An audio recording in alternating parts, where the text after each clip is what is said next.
In addition to those stories that we read in books, there are also stories that get passed down from one generation to another. Stories that can become part of like a cultural heritage.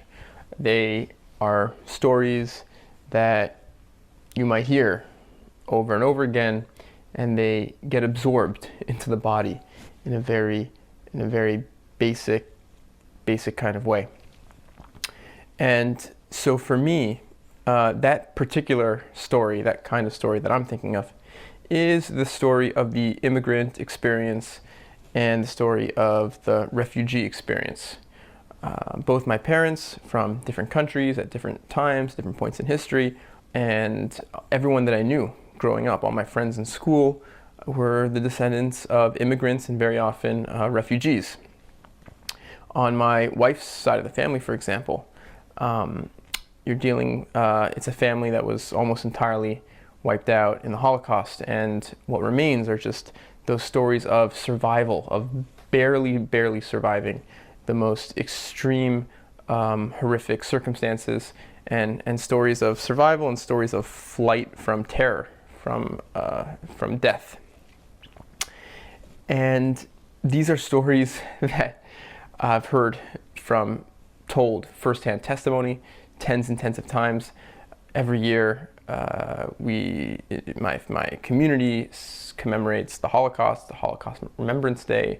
I've met and spoken to tens of Holocaust survivors, and I've attended many museums and read extensively on the subject. Every year, I'm told to remember the story of the MS St. Louis, which was a ship full of hundreds of refugees, Jewish refugees, fleeing Germany during World War II. And they sought asylum in America and other countries around the world, and they were denied entry. They were denied access to port, and they were eventually had to go back to Germany. And the hundreds of men, women, and children, of course, were all killed in the Holocaust. These stories inform the way I think about the world, imagine the world. They certainly inform my politics. They inform my fears and my nightmares in a very real way, the sense of what's possible, the catastrophic imagination.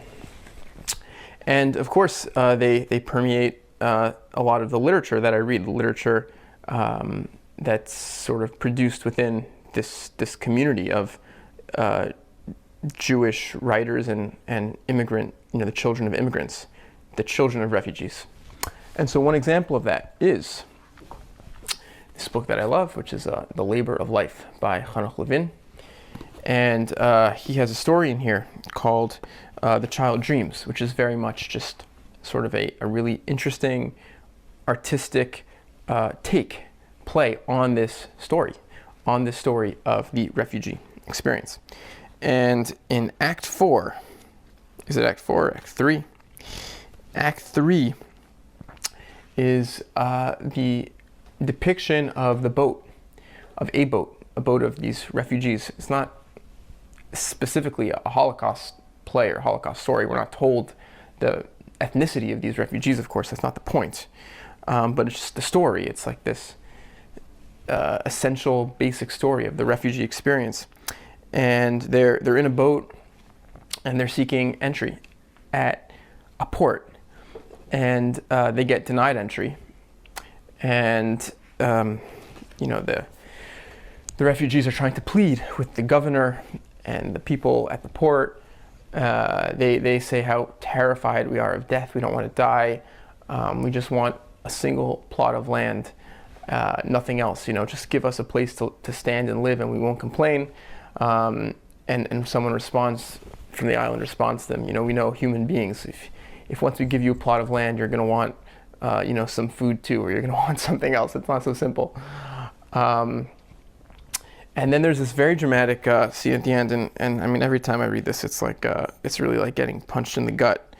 I even hesitated whether or not to read it, but I'm going to read it. It's this very tough scene at the end of Act 5. Basically, the governor, they see the child, who's this child that we're sort of following throughout this play, and they say we'll take the child, but we won't take the mother.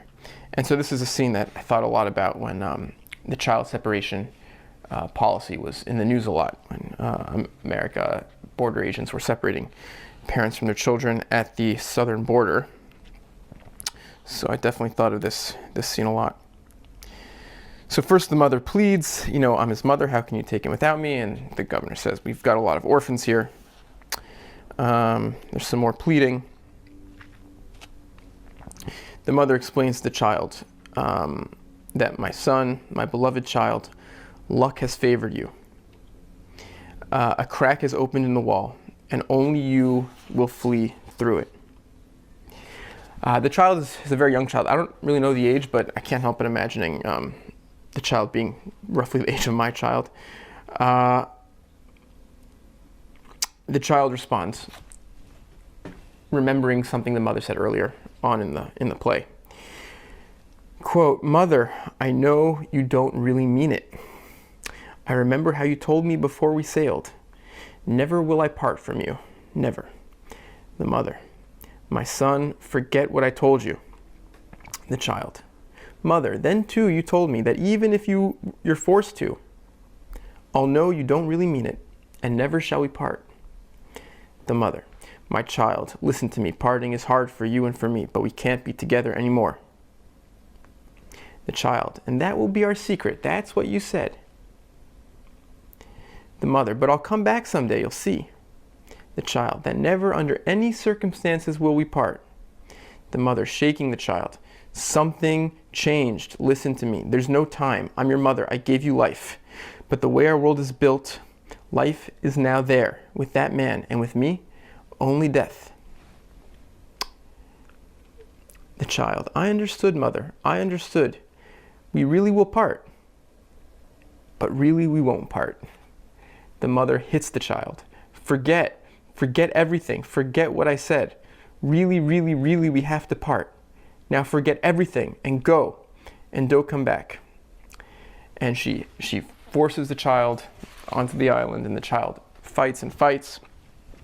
And just when the mother thinks that it's over, the child manages to escape. She bites the arm of the person restraining him and runs back to his mother, and that's it.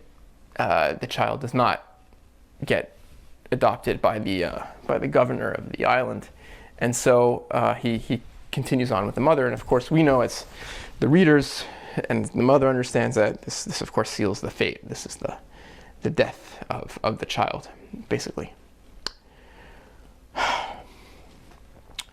I got a book in the mail the other day, and it was a children's book. And I read it with my son when we got it. It was free. It's from an organization called PJ Library. I don't know much about them other than we get books in the mail from them. I know that. They send us really nice children's books. The one that I'm thinking of right now is called Lilah Tov Good Night. Lilah Tov is the Hebrew word for good night.